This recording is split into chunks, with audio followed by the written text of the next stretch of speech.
The most powerful people in history mastered one thing: you've been told to ignore your own desire. While everyone else scattered their energy like seeds in the wind, they learned to hold fire in their hands. This isn't about morality. This is about becoming ungovernable. You wake up feeling empty again. Not sad, not angry, just hollow.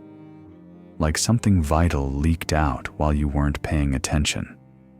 You've been conditioned to release energy, without awareness, trained to obey every impulse until you became predictable, controllable.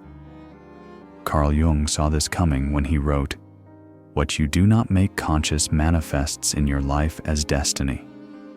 When you don't make desire conscious, it shapes a life of quiet desperation.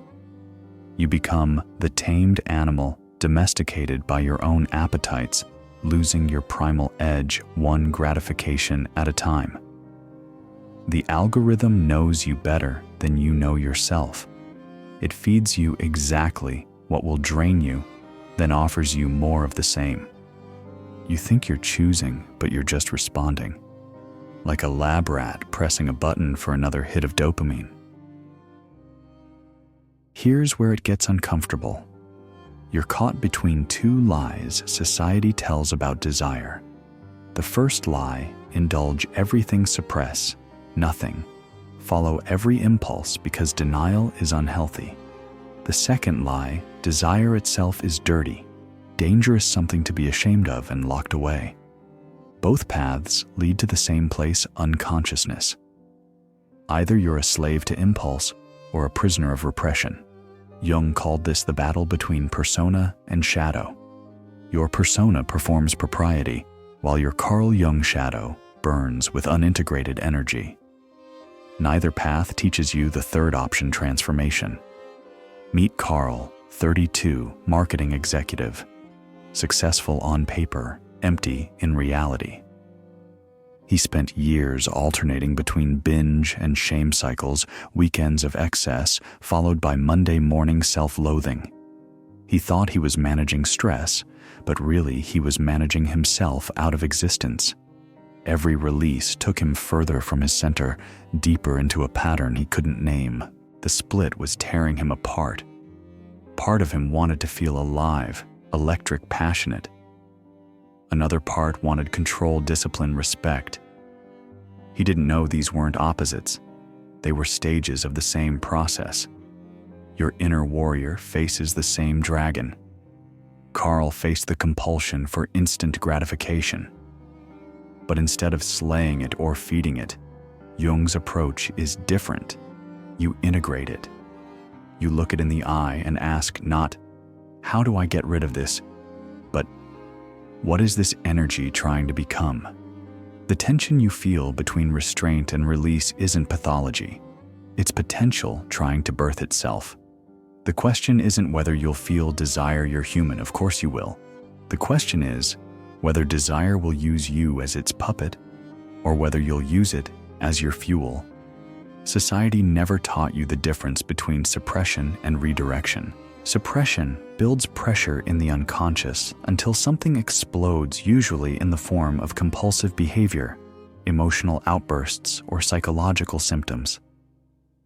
Redirection channels that same energy into conscious creation until something transforms. One creates neurosis. The other creates genius.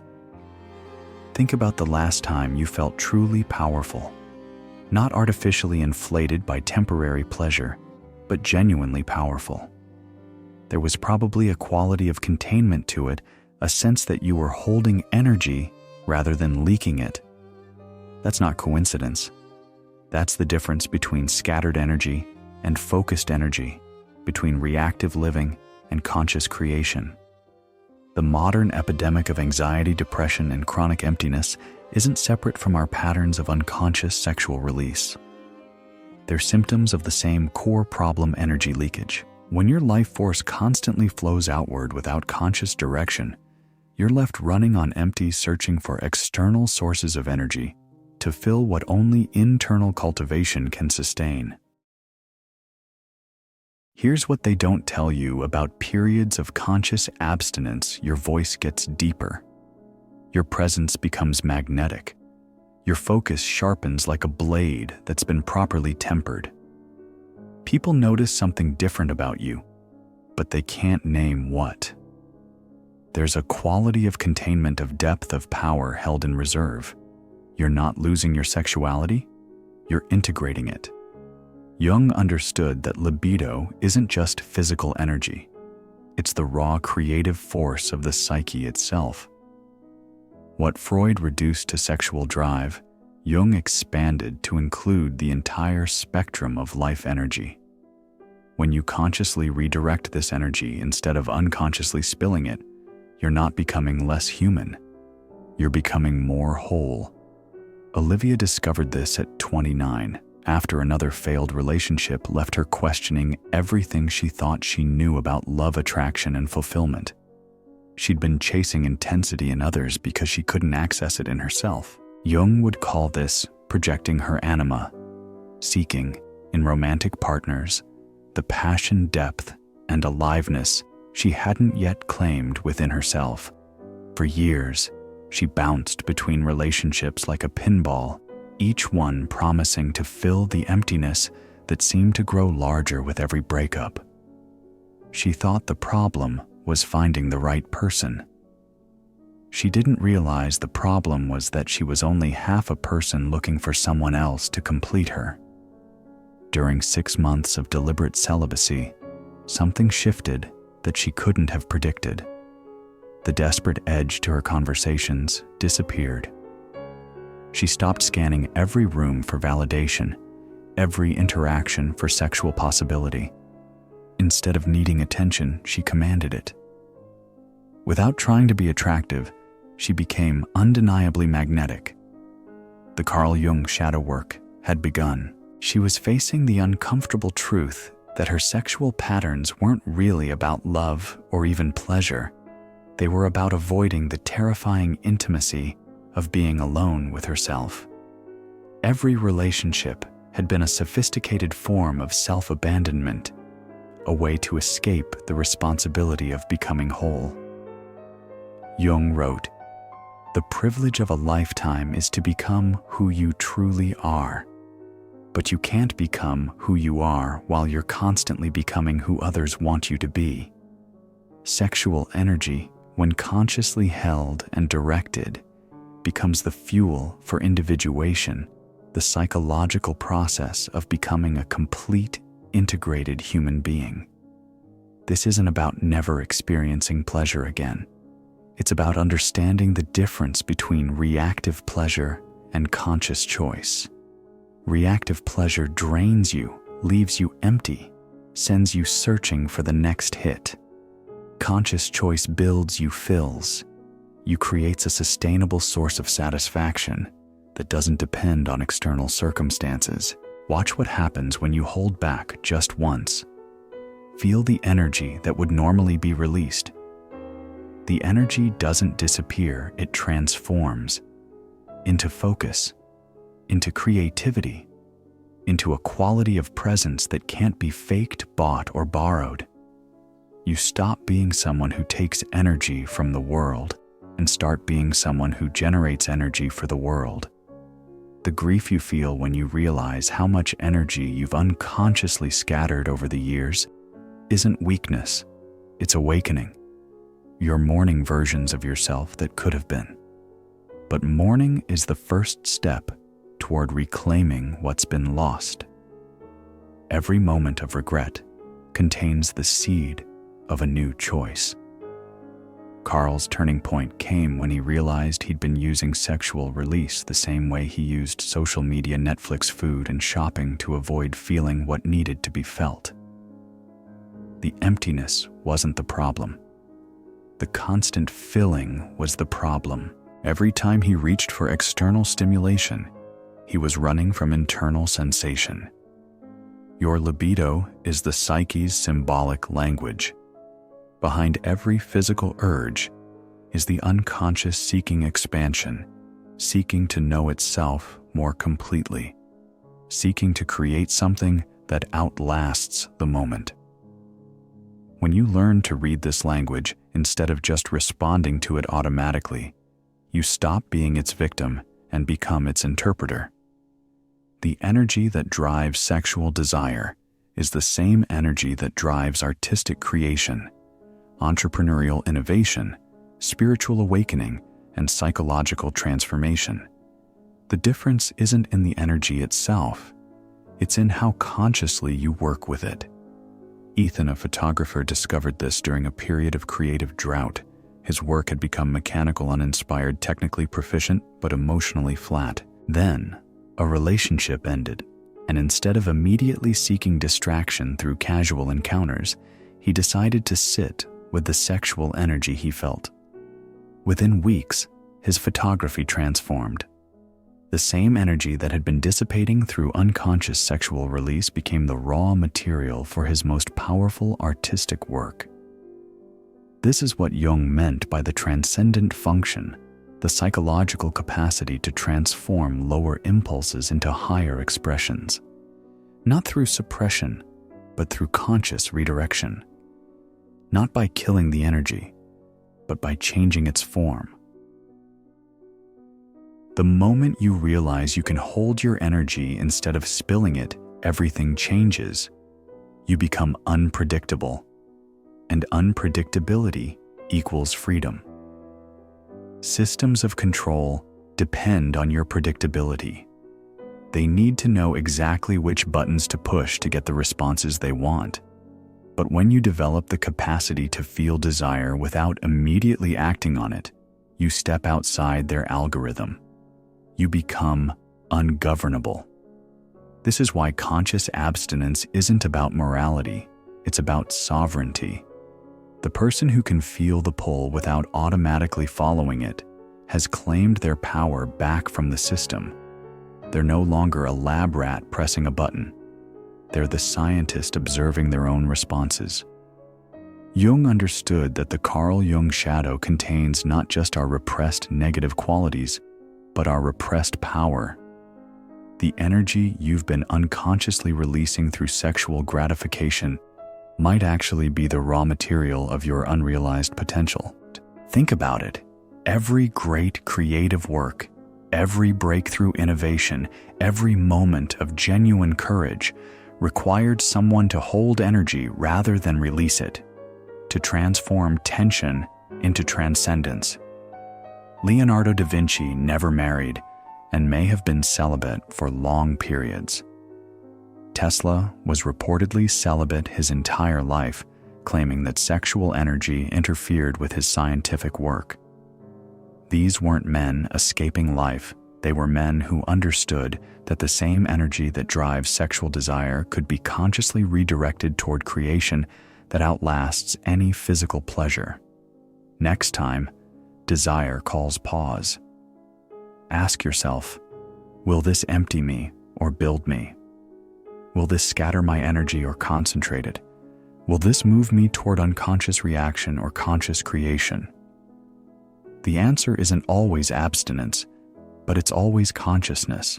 Olivia found that her 6 months of celibacy weren't about never having sex again. They were about learning to choose sex from wholeness instead of emptiness.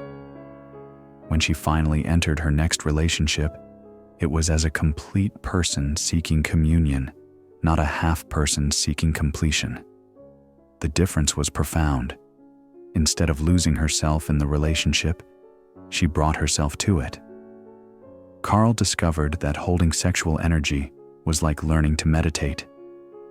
At first it felt impossible, the urges seemed overwhelming, the discomfort unbearable. Then it became uncomfortable, but manageable. He could sit with the energy without immediately acting on it. Then something shifted, and it became powerful. He wasn't losing his masculinity by practicing restraint. He was claiming a deeper masculinity that didn't need constant validation from external sources. The algorithm breaks when you stop responding predictably. Social media loses its grip when you don't need the dopamine hit of likes and comments. Consumer culture loses its power when you're not constantly seeking the next purchase to fill the void. Dating apps become irrelevant when you're not desperately seeking someone else to make you feel whole. You start to notice how everything in modern life is designed to keep you leaking energy. The endless scrolling, the constant stimulation, the cultural pressure to always be wanting something, buying something, consuming something. It's all about keeping you dependent, predictable, controllable. A person running on empty is a person who can be manipulated. But the person who learns to hold their fire becomes dangerous to systems that depend on scarcity and desperation. They don't need what everyone else needs. They don't want what everyone else wants. They've found an internal source of power that can't be marketed, manipulated, or taken away. This is what Jung called individuation, the process of becoming who you actually are, rather than who society, family, or culture expects you to be. It requires breaking free from collective patterns, including sexual patterns that keep you unconscious and dependent. When you learn to consciously work with sexual energy, you discover it was never really about sex. Sex was just the most obvious manifestation of a deeper drive toward creation, connection, and transcendence. When you redirect that energy consciously, you don't lose the capacity for connection, you gain the capacity for conscious connection. The fear that abstinence will make you weird, repressed, or disconnected from life is actually backwards. Unconscious sexual behavior is what makes you weird, desperate, needy, constantly seeking something outside yourself to feel complete. Conscious sexual energy makes you magnetic, creative, and genuinely confident. You might be afraid that holding back means losing passion. But think of it this way. Would you rather be a scattered spark or a sustained fire? Sexual energy, when consciously contained and redirected, doesn't disappear. It becomes the fuel for everything else. Your creativity, your leadership, your ability to be present with another person, not because you need them, but because you choose them. Consider the artists and leaders whose most influential periods followed deliberate celibacy. Gandhi, Tesla, Jung himself went through periods of sexual restraint that coincided with his deepest psychological insights. They weren't escaping life, they were diving deeper into it. This path isn't about living without love. It's about living without dependency. There's a profound difference between choosing intimacy from fullness and seeking it from emptiness. Jung called this the development of the transcendent function, the ability to hold opposites in tension until a third way emerges. Instead of the polarity between indulgence and repression, you discover integration. Instead of being controlled by desire or controlling it, you transform it.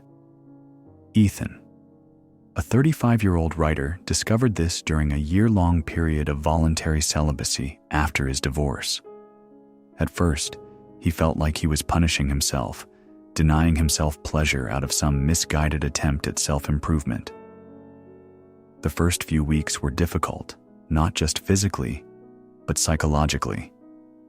He had to face the emptiness he'd been trying to fill through sexual connection. But gradually, something shifted that surprised him. The desperate edge to his interactions with women disappeared. He stopped scanning every conversation for sexual possibility, every glance for signs of attraction. He could simply be present with people without an agenda, without trying to get something from them. More surprisingly, he began to write with an intensity he'd never accessed before. The energy he'd been unconsciously releasing through sexual activity found new channels. His work took on a depth and power that caught him off guard. He wasn't sublimating his sexuality. He was discovering what sexuality actually was, the creative life force itself, temporarily focused on physical expression, but capable of so much more. During those months, Ethan wrote his first novel. not because he was avoiding sex, but because the same energy that had been flowing outward through sexual release was now flowing into conscious creation. He realized he'd been using sex the way some people use alcohol to avoid feeling thinking and creating.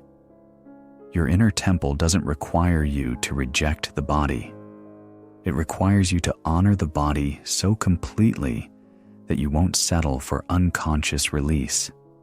You want conscious communion with yourself, with your work, with others. You want experiences that build you up rather than drain you, that add to your life force rather than subtract from it. The fear that restraint will make you cold, disconnected, or less passionate is actually backwards. When you're not constantly leaking energy through unconscious sexual release, you become more present, not less. More alive, not less. More capable of real intimacy, not less.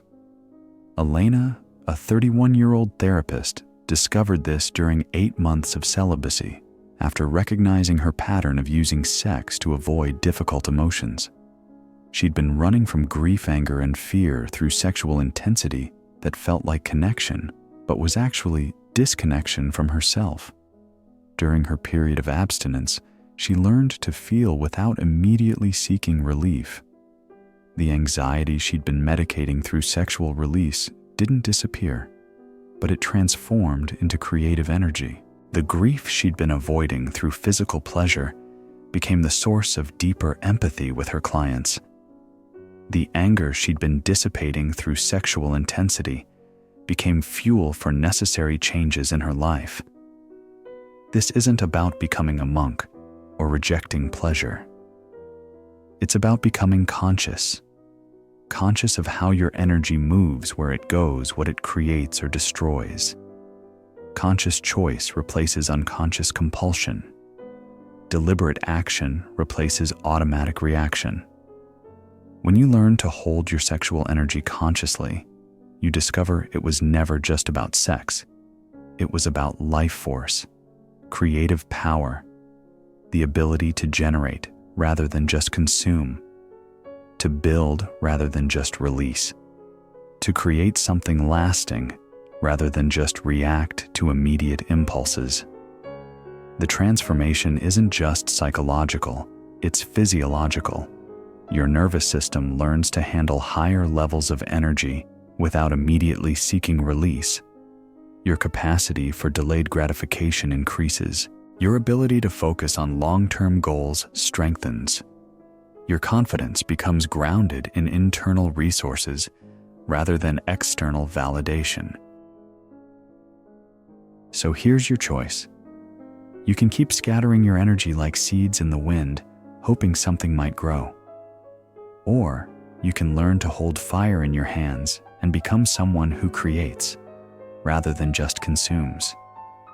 This is a rite of passage in Carl Jung's shadow work, confronting the unconscious impulse, integrating it, and walking away whole. Not wounded or repressed, but transformed. Jung wrote, "Who looks outside dreams, who looks inside awakes." The world will keep trying to pull your energy outward into products and people and experiences that promise to fill what only you can fill. But awakening happens when you turn inward and discover the source of power that was always there. The fire doesn't need to be released to be powerful. Sometimes the greatest power comes from learning to contain it, direct it, transform it into something that builds rather than just burns. This isn't about becoming perfect or pure. It's about becoming conscious of your energy, your choices, your power. Conscious of the difference between reacting and responding, between being used by desire and using it. If this resonates with you, if you're ready to stop leaking energy and start building power, leave the phrase, "the fire transforms," in the comments.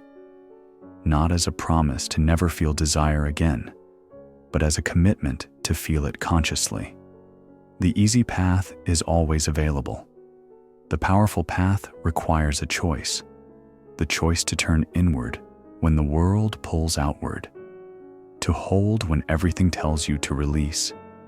To transform when everyone else just reacts. Your true power isn't waiting for you to discover it. It's waiting for you to stop giving it away. The fire transforms. Let it transform you.